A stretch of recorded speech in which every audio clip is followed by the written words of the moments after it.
Dr. Maya Rodriguez rubbed her tired eyes and looked at the screen again. She had been working at the Luna Deep Space Station for 3 years, and most days were the same. Check signals from space. Look for patterns. Write reports that nobody read. But today felt different. The signal came through at exactly 14:32 Earth time. Maya almost missed it because she was drinking coffee and thinking about her sister's wedding next month. The computer made a soft beep, and a new line appeared on her monitor. At first, it looked like background noise from a distant star. But something was wrong with the pattern. 4. Maya set down her coffee cup and leaned forward. The signal was too clean, too organized to be natural. She had seen radio waves from pulsars and black holes before. This was something else. Something made by intelligent beings. "Hey, Jake," Maya called to Captain Morrison, who was reading reports at the next desk. "Come. Look at this." Jake Morrison walked over and stared at the screen. He was a good captain, fair and smart, but he did not understand science the way Maya did. "What am I looking at?" A signal from deep space. But look at these numbers." Maya pointed to a series of patterns scrolling down the screen. "See how they repeat? And here, these are prime numbers in sequence. No star or planet makes signals like this." Jake felt his chest tighten. In his 15 years with the Space Defense Force, he had hoped and feared this moment would come. First contact with aliens. "Are you sure?" I am sure this is artificial. Someone or something made this signal." Maya worked her keyboard quickly, running the signal through different programs. "But Jake, there is something strange. The signal is not pointed at Earth. It is not even pointed at our solar system."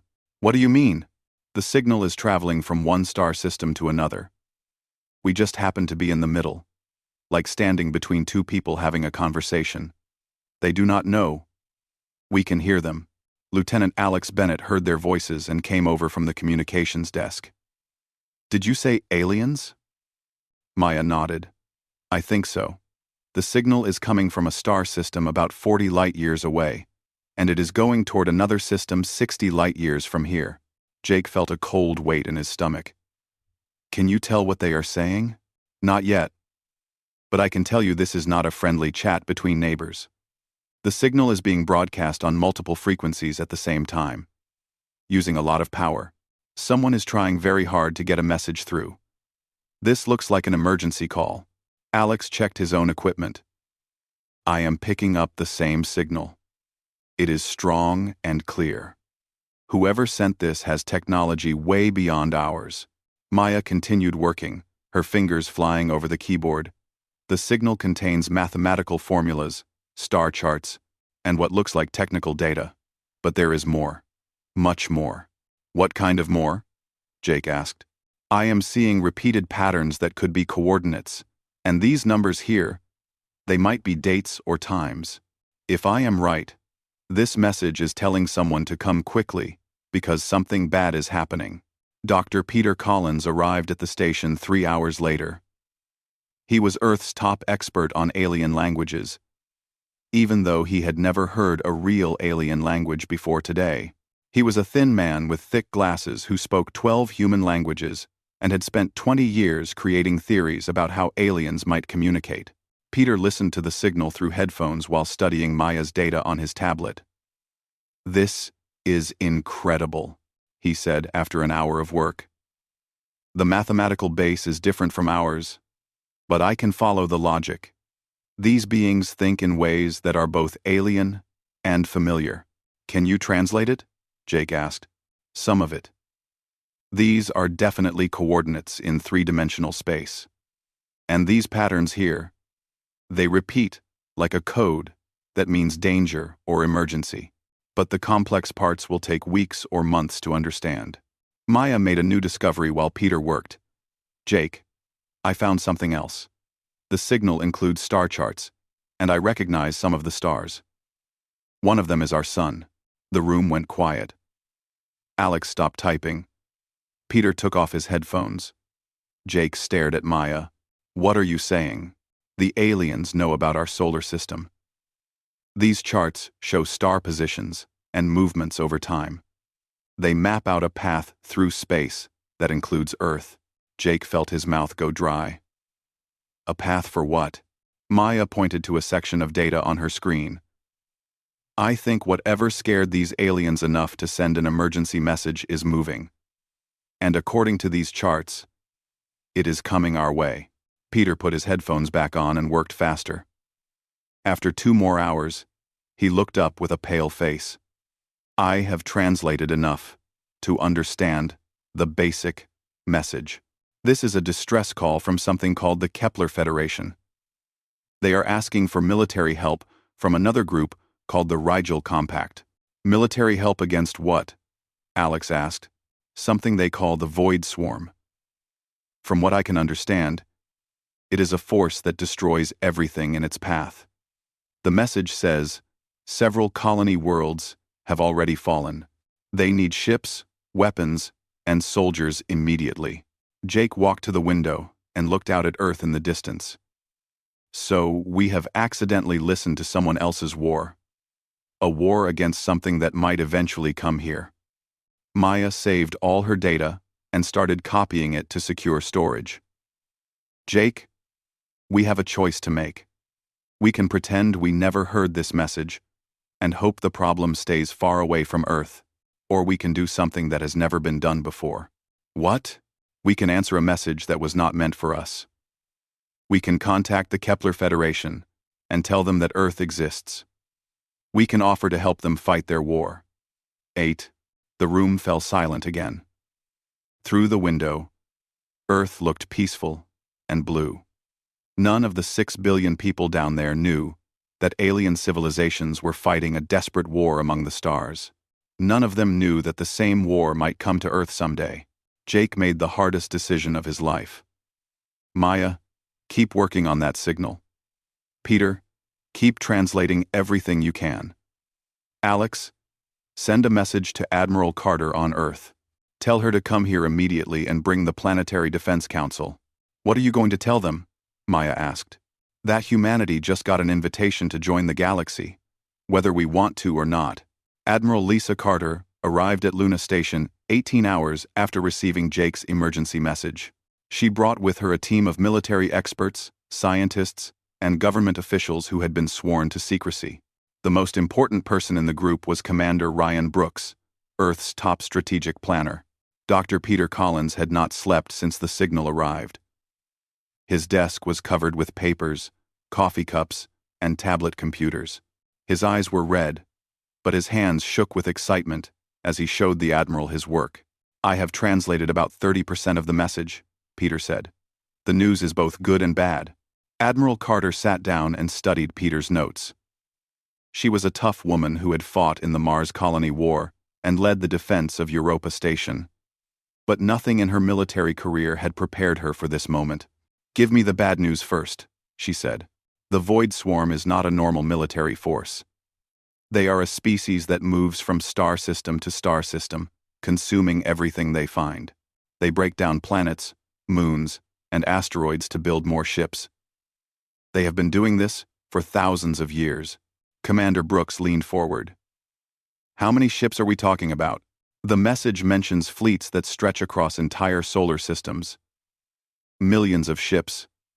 Maybe tens of millions. The Kepler Federation has been fighting them for 50 years, and losing ground constantly. Admiral Carter felt a chill run down her spine. And the good news? The Kepler Federation is not alone. They have allies, and they have been fighting this enemy for a long time. They know the Void Swarm's tactics, weaknesses, and patterns. If we help them, they will share everything they know with us. Dr. Maya Rodriguez joined the conversation, bringing new data from her analysis of the signal. Admiral, I have been tracking the Void Swarm's movement through the star charts. At their current speed, they will reach Earth's region of space in about 15 years. 15 years, Admiral Carter repeated. That gives us time to prepare. Maybe, Maya said. But the message shows that the Void Swarm can move faster when they want to. If they sense a new threat or find something valuable, they might change their timeline. Commander Brooks studied the tactical information in the alien message. What kind of weapons do they use? Peter found the right section in his translation. The Void Swarm ships can break down matter at the molecular level. They turn enemy vessels into raw materials for new construction. Their weapons work like acid, dissolving armor and hull metal in minutes. And their defenses? They travel in massive swarms that protect each other. When one ship is destroyed, others absorb the wreckage and rebuild it. The message says that conventional weapons only slow them down. Admiral Carter stood up and walked to the window. Earth hung in space like a blue marble, beautiful and fragile. What does the Kepler Federation want from their allies? Ships, weapons, soldiers, and new ideas, Peter answered. They have been fighting the same war for so long that they need fresh thinking. Someone who can see the problem differently. Maya pulled up a new display on the main screen. Admiral, there is something else. The signal contains technical specifications for Kepler Federation ships and weapons.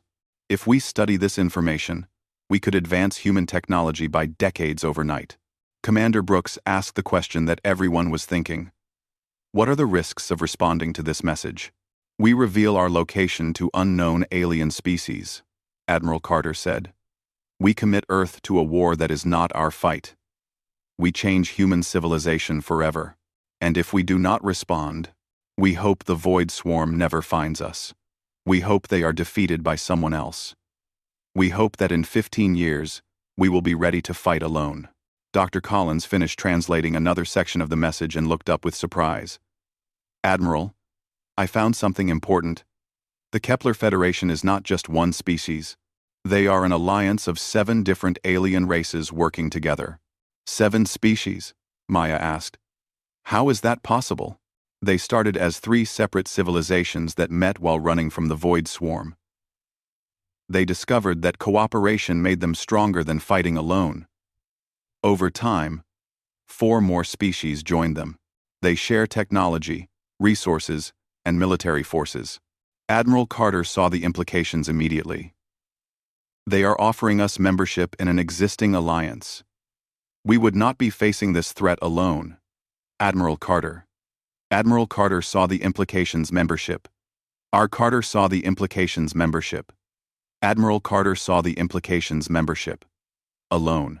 Commander Brooks was already thinking about strategy. 7 species means 7 different ways of thinking about war. 7 different technologies we could learn from. But it also means 7 different agendas we would have to navigate. A new voice joined the conversation. President Charles Murphy had arrived from Earth with the Emergency Council. Admiral Carter, I have been briefed on the situation. The President of the United States, the Premier of China, the European Council, and the African Union have all been informed. We need to make a decision quickly. What kind of decision? Admiral Carter asked. Whether humanity answers this call for help. Whether we reveal ourselves to the galaxy. Whether we join a war that could save or destroy our species. Dr. Collins continued working while the leaders talked. He found more details about the Kepler Federation species. Some of them are very different from humans. One species exists partially in another dimension. Another species is made of living crystal. But they all share common values about protecting life and freedom. Maya discovered more tactical information. The message includes battle reports from recent engagements. The Kepler Federation has been using hit-and-run tactics, mobile defenses, and evacuation strategies. They save as many lives as possible while trading space for time. Sounds familiar, Commander Brooks said. Those are tactics we developed during the Mars Colony War.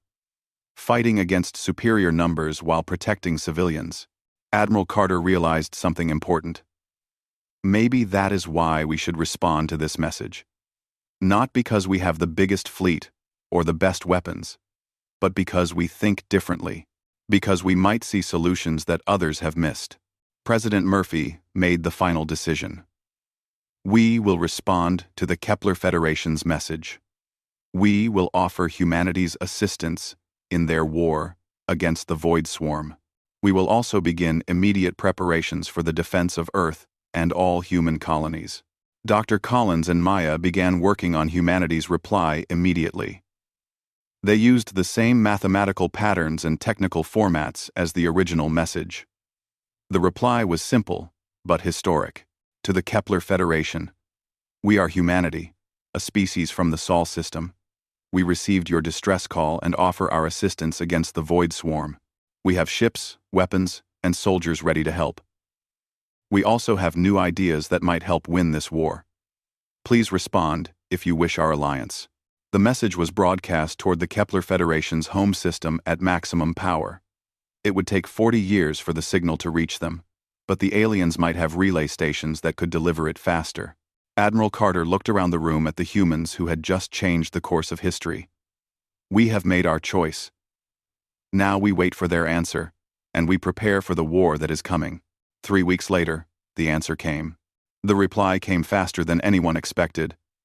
Dr. Maya Rodriguez was eating lunch when her computer started beeping with an incoming signal. She ran back to her desk and found a message broadcast on the same frequency they had used to contact the Kepler Federation. Jake, get everyone here now, Maya called across the station. They answered.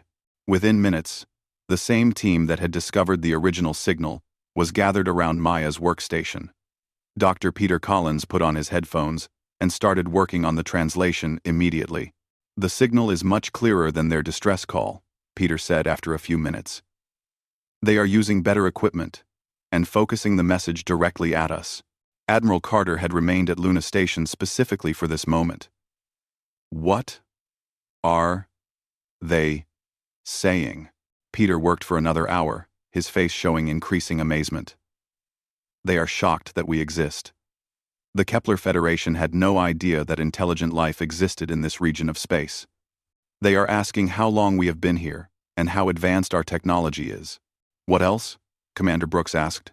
They want to meet with us. They are proposing a formal first contact meeting at a neutral location. Maya studied the signal data. Where do they want to meet? Peter found the coordinates in the message. A system called Alpha Centauri. They know we have been there because they can detect our old probe signals. Admiral Carter felt her heart racing. Alpha Centauri was humanity's nearest stellar neighbor, only 4 light-years away. When do they want to meet? As soon as possible. They are offering to send representatives if we can get there within 6 months. The room fell silent as everyone realized what this meant. Humanity was about to have its first face-to-face meeting with alien beings. Not just one alien species, but representatives from an alliance of 7 different civilizations. President Murphy received the news within hours. Admiral, we need to prepare for the most important diplomatic meeting in human history. Who do we send? 49. Ambassador Helen Foster was chosen to lead humanity's first contact team. She had been a successful diplomat for 20 years, negotiating treaties on Mars and Europa, but she had never imagined preparing to meet aliens. What do we know about their customs, their culture, their appearance? Helen asked during her briefing. Dr. Elena Price, Earth's leading expert in biology, had been studying the limited information in the alien messages. The Kepler Federation includes species with very different physical forms. Some are silicon-based, some are carbon-based like us, and some exist partially in dimensions we cannot see. How do we communicate with beings we cannot even perceive? Helen asked. They have solved that problem already, Dr. Collins explained. The Federation has developed translation technology that works across all their different forms of communication. They can share concepts between species that think in completely different ways. General Marcus Webb arrived to discuss military preparations. Admiral Carter, we need to consider security. What if this meeting is a trap? We have considered that possibility, Admiral Carter replied. But the alternative is to remain isolated until the Void Swarm arrives at Earth. At that point, we fight alone against an enemy that has conquered an entire galaxy. The preparation for first contact took 4 months. Humanity's fastest ship, the UES Horizon, was modified with the best communication equipment and defensive systems available. Ambassador Foster's team included diplomats, scientists, military advisors, and cultural experts. Dr. Maya Rodriguez was chosen as the scientific representative. Her discovery of the original signal had started everything, and her understanding of alien communication protocols made her invaluable to the mission. The journey to Alpha Centauri took 6 weeks using humanity's most advanced faster-than-light drive. During the trip, the team studied everything they knew about the Kepler Federation and prepared for every possible scenario. Remember, Ambassador Foster told her team during their final briefing, "We are not just representing Earth, we are representing all of humanity. Everyone who has ever lived or will live. The decisions we make here will affect our species for centuries to come." The Kepler Federation ship was waiting for them when they arrived. It was unlike anything humans had ever seen. The vessel appeared to be made of crystalline structures that shifted and flowed like liquid metal. Parts of it seemed to exist in normal space, while other sections flickered in and out of visibility. "UES Horizon, this is Federation Contact Vessel Crystal Dawn," came a voice over the radio. The words were in perfect English, but the accent was unlike anything on Earth. "We welcome humanity to the galactic community." Ambassador Foster responded carefully. "Crystal Dawn, this is UES Horizon. We are honored to meet with representatives of the Kepler Federation. Humanity comes in peace and friendship. Permission to dock with your vessel?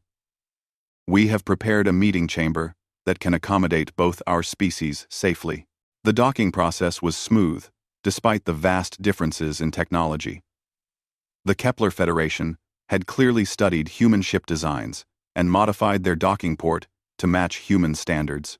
Ambassador Foster, Dr. Rodriguez, General Webb, and Dr. Price crossed into the alien ship through an airlock that adjusted its atmosphere to match human needs.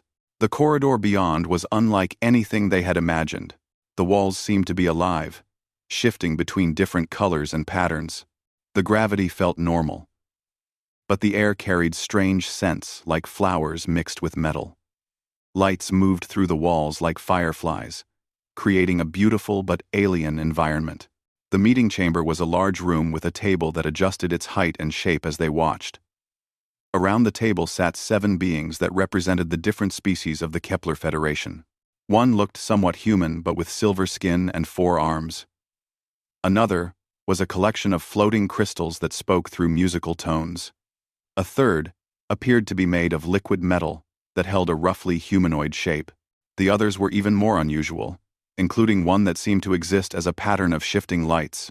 "I am Coordinator Zeth," said the silver-skinned being. "I speak for the Federation Council in this meeting. We greet the humans of Earth and welcome you as friends." Ambassador Foster found her voice. "Coordinator Zeth, I am Ambassador Helen Foster, representing all humanity. We are grateful for this meeting and honored by your friendship.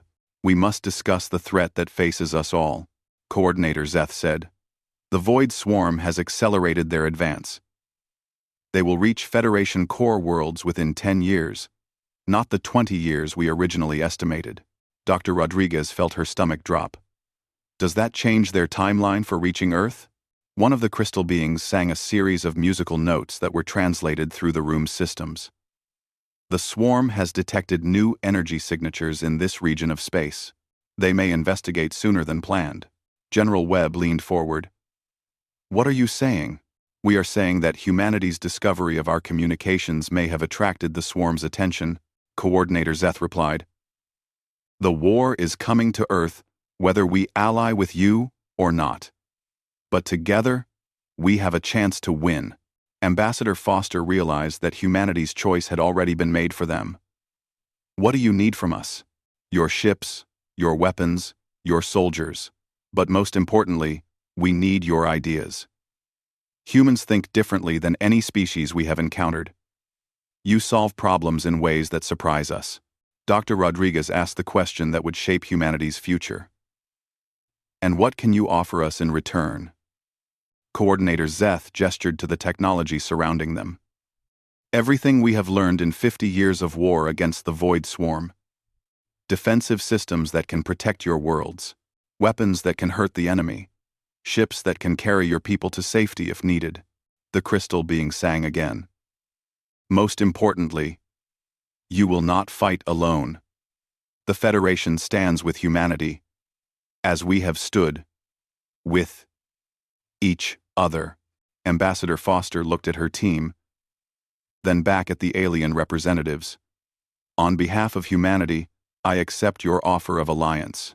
Earth joins the Kepler Federation in the war against the Void Swarm. The room filled with sounds of approval from 7 different species. Humanity had just taken its place among the stars. 5 years had passed since the first contact meeting at Alpha Centauri. Earth and all human colonies had transformed beyond recognition. Dr. Maya Rodriguez stood in the control center of the New Geneva shipyards, watching the construction of humanity's first truly advanced space fleet. The ships being built were like nothing humans had ever imagined. They combined the best of human engineering with Kepler Federation technology, creating vessels that could survive the Void Swarm's devastating attacks while maintaining the speed and flexibility that human tactics required. Maya, come look at this, Captain Danny Torres called from across the command center. Danny had been chosen to lead the development of humanity's new warships because of his experience with both human and alien technology. Maya walked over to Danny's workstation, where he was reviewing the latest test results from the UES Defiance, the first ship of the new human-alien hybrid class. The shield generators are working better than we hoped, Danny said with excitement.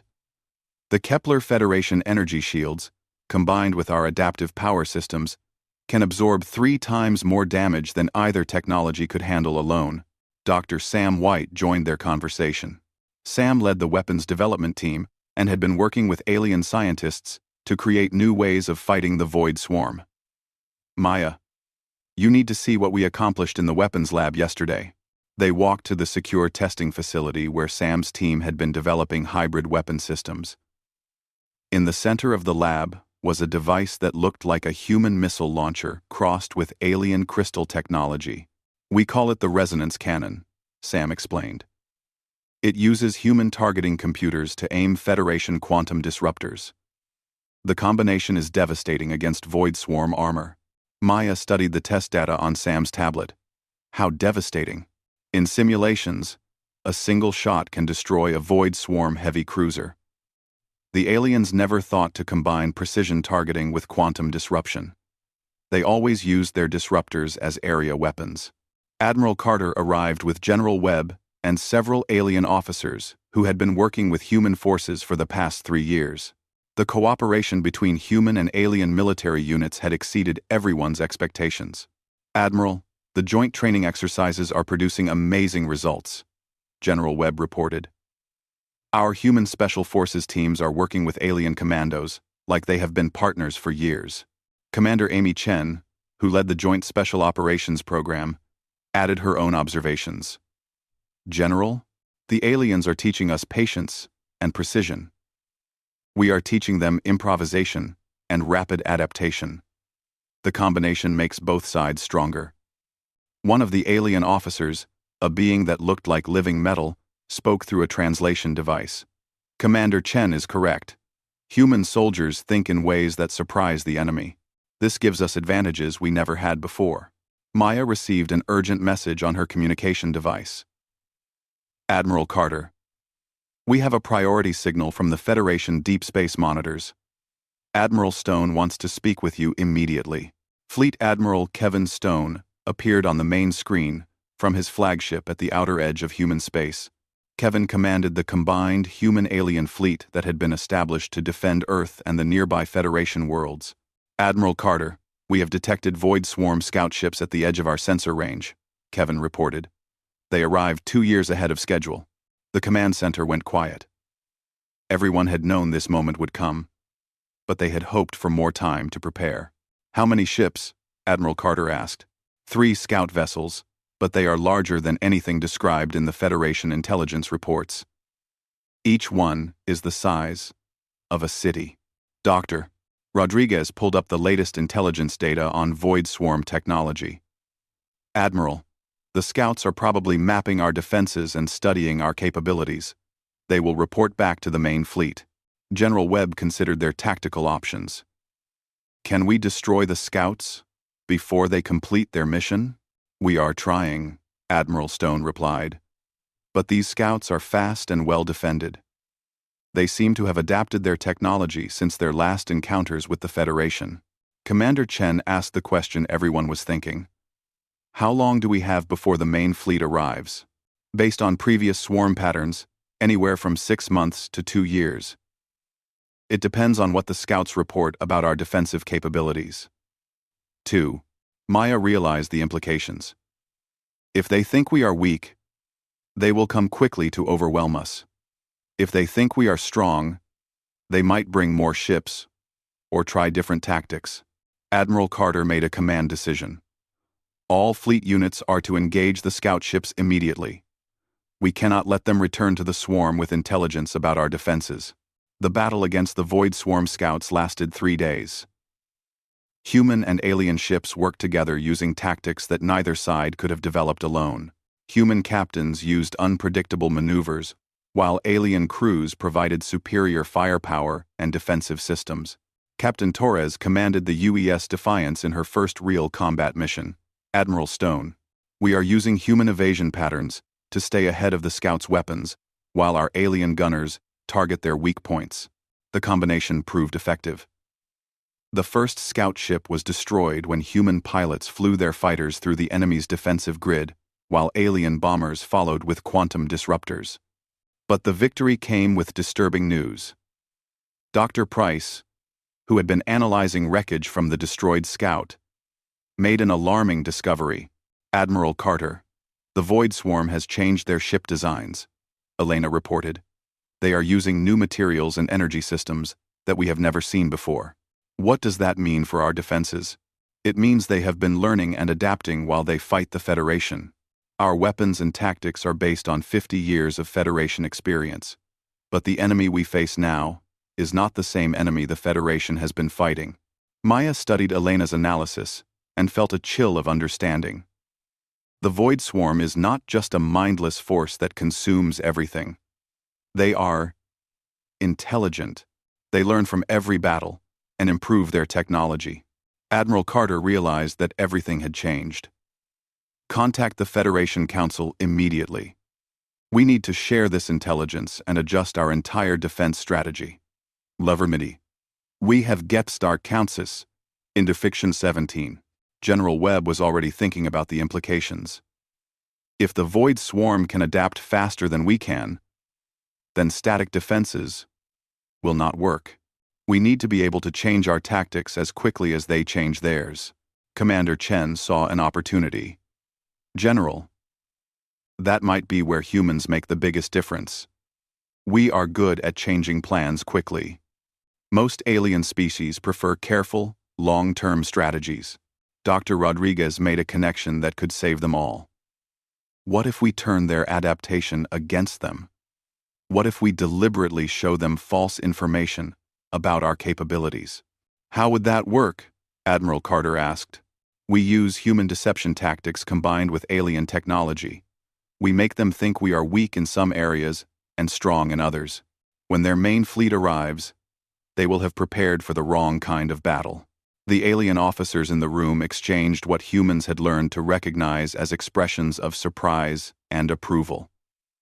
The concept of military deception was familiar to some species, but had never been used on this scale. Admiral Carter made another command decision that would shape the coming war.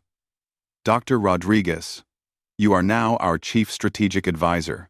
Work with Federation Command to develop a comprehensive deception plan. General Webb, begin training all human and alien units in rapid tactical adaptation. We need to be able to change our fighting style in the middle of battle. Captain Torres, accelerate production of the hybrid ships. We need as many as possible before the main swarm fleet arrives. Maya looked around the command center at humans and aliens working together toward a common goal. 5 years ago, humanity had been alone in the galaxy.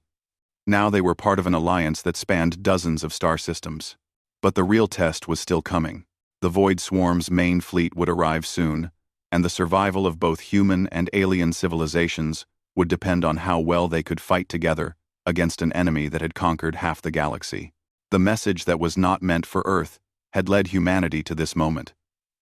Now they would discover if their decision to answer that call would save them or doom them all. The Void Swarm's main fleet arrived at the edge of human space on a Tuesday morning that changed the galaxy forever. Fleet Admiral Kevin Stone watched from his command ship as sensors detected more enemy vessels than anyone had thought possible. "Admiral Carter, we are looking at over 2 million ships," Kevin reported to Earth Command. "They are arranged in formations that stretch across 3 solar systems." Dr. Maya Rodriguez stood in the Joint Command Center on Luna, surrounded by human and alien officers who had spent 2 years planning for this moment. "Kevin, are they following the attack pattern we expected?" "Partially. They are concentrating their heavy ships against our fortress worlds, just like our intelligence predicted. But they are also sending fast attack groups toward Earth and the Federation core systems." Admiral Carter studied the tactical display. "They are testing our defenses in multiple locations. They want to see where we are strong and where we are weak." General Webb coordinated the defense of human space from his headquarters on Mars. "All units, begin Operation Mirror. Show them exactly what we want them to see." Operation Mirror was Maya's deception plan put into action. Human and alien forces deliberately appeared weak in some sectors while making other areas look heavily defended. The goal was to trick the Void Swarm into attacking where the Allies wanted them to attack. Major Lisa Park commanded ground forces on New Geneva, one of humanity's most important colony worlds. "General Webb, Void Swarm landing craft are approaching our outer defenses. They are coming in exactly where we wanted them to." "Understood, Major." "Let them establish beachheads. Then spring the trap." The first phase of the battle went according to plan. Void Swarm forces landed on several human and alien worlds, thinking they faced weak opposition. Instead, they walked into carefully prepared ambushes, where human rapid response tactics combined with alien heavy weapons created devastating surprises. Captain Torres commanded a squadron of the new hybrid ships in the space battle around Kepler Prime. "The enemy is adapting faster than we expected. They figured out our plasma cannon modifications within hours. Then we switched to Plan B," Kevin replied. "All human crews, implement Chaos Protocol 7. Chaos Protocol 7 was pure human innovation. Instead of following a planned battle strategy, human ships began using completely random tactics, changing their approach every few minutes. The Void Swarm's adaptive systems could not keep up with opponents who had no consistent pattern. Dr. Sam White's new weapon systems proved their worth during the battle for the Rigel system. "Maya, the resonance cannons are working even better than we hoped. The enemy cannot defend against weapons that combine alien energy systems with human targeting computers. But the Void Swarm had surprises too. Dr. Elena Price made a discovery that changed everything when she analyzed captured enemy technology." "Admiral Carter, the Void Swarm is not just one species. They are a collective of absorbed civilizations, just like the Kepler Federation. But they consume new species instead of allying with them." "What does that mean for our strategy?" Admiral Carter asked. "It means they have technologies from hundreds of different species. Every time they conquer a civilization, they add those abilities to their collective knowledge." The battle reached its turning point during the fight for Earth's solar system. The Void Swarm sent their largest battle group directly toward humanity's home world, confident that their adaptive technology would overcome any defense. Commander Amy Chen led a desperate mission to disable the Swarm's command ships. "Admiral Stone, my strike team is approaching the enemy flagship. We are using human stealth technology combined with alien dimensional shifting. Amy, you have one chance at this. If you fail, they will adapt to our dimensional tech." Amy and her mixed human-alien team materialized inside the Void Swarm flagship using equipment that should not have worked. Human adaptability combined with alien science had created possibilities that neither side could achieve alone. "Admiral, we are inside their command center," Amy reported. The enemy collective consciousness is more complex than we thought. They are not just sharing information between ships, they are sharing actual thoughts and experiences. Maya realized what this meant. Amy, if we can disrupt their collective consciousness, we can turn their greatest strength into a weakness. Dr. Rodriguez had spent months studying the quantum resonance patterns of human brain activity. She discovered that human neural frequencies were unique in the galaxy, incompatible with any known alien consciousness technology. Amy, activate the neural disruption device. Use your own brain patterns as a weapon against their collective mind. The neural disruption device was humanity's most desperate gamble. It used human consciousness itself as a weapon, broadcasting the chaotic, unpredictable patterns of human thought directly into the void swarm's shared mind. The effect was immediate and devastating. Across the entire swarm fleet, ships began losing coordination as their collective consciousness fractured under the assault of human neural patterns. Ships crashed into each other. Weapons fired at random targets, and formation discipline collapsed completely. All Allied units, attack now while they are disorganized, Admiral Stone commanded. The combined human-alien fleet struck with everything they had. Ships that had fought together for months used perfect coordination to exploit the chaos in the enemy ranks. Human unpredictability and alien precision combined into a force that the Void Swarm could not counter. Major Park led the ground counterattack on New Geneva as confused swarm forces found themselves cut off from their command structure. General Webb, the enemy is retreating from all positions. They cannot coordinate their forces without their collective consciousness. The battle ended not with a dramatic final explosion, but with a gradual realization that the impossible had happened.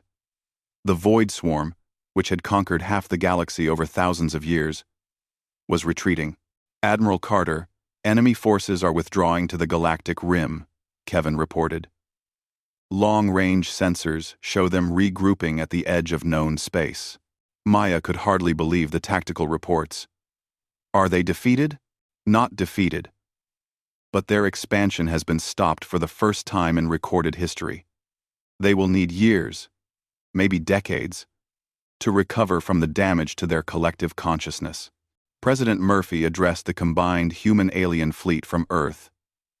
Admiral Carter, Fleet Admiral Stone, all commanders and crew members of the Allied forces, today you have not just saved Earth or the Federation worlds. You have given freedom a chance to survive in this galaxy. Coordinator Zeth spoke for the Kepler Federation Council. Humanity has shown us new ways to think about old problems. Your species has taught us that cooperation can create possibilities that neither side could imagine alone. Maya stood in the Luna Command Center, looking at the peaceful stars that hid so much conflict and cooperation. Admiral Carter, what happens now? Now we build something new. The Galactic Defense Alliance, with humanity as a founding member alongside our alien friends. 6 months later, Maya found herself teaching at the new Galactic Defense Academy, where young humans and aliens learned together how to protect the galaxy from future threats. Her students came from dozens of different species, but they shared common values about defending freedom and protecting life. Professor Rodriguez asked a student who looked like a walking crystal formation, why did humanity choose to answer the message that was not meant for them? Maya thought about that question for a long moment. Because sometimes the right thing to do is also the hardest thing to do. Because we realized that problems affecting our neighbors would eventually affect us too. But mostly because when someone calls for help, decent people try to answer. A human student raised her hand. Professor, what if we had ignored the message and hidden until the threat passed? Then we would have remained alone in the galaxy, and eventually the Void Swarm would have found us anyway. We would have faced them without allies, without advanced technology, and without the knowledge that came from fighting alongside 7 other species. Maya looked around the classroom at the faces of the future, human and alien students who would defend the galaxy together. The message was not meant for Earth, but humanity replied regardless. That choice led us to friendships that span the stars and victories that saved civilizations. Your homework for next week is to study the Battle of Kepler Prime and identify 3 examples of how human and alien technologies worked better together than they could work separately. As the students filed out, Maya walked to the window and looked at Earth in the distance. The blue planet looked the same as it had 10 years ago, when she first detected an alien signal. But everything had changed. Humanity had answered a call for help and discovered that the galaxy was full of species who shared their values. They had faced their greatest test and proven that cooperation could overcome any threat. The message that was not meant for Earth had led humanity to its destiny among the stars. Not as conquerors or explorers alone, but as protectors of all life in the galaxy, and somewhere in the depths of space, new signals carried messages of friendship between worlds that had never met, creating possibilities that would have amazed the young scientist who once sat alone at a monitoring station and decided to listen to a conversation that was not meant for her.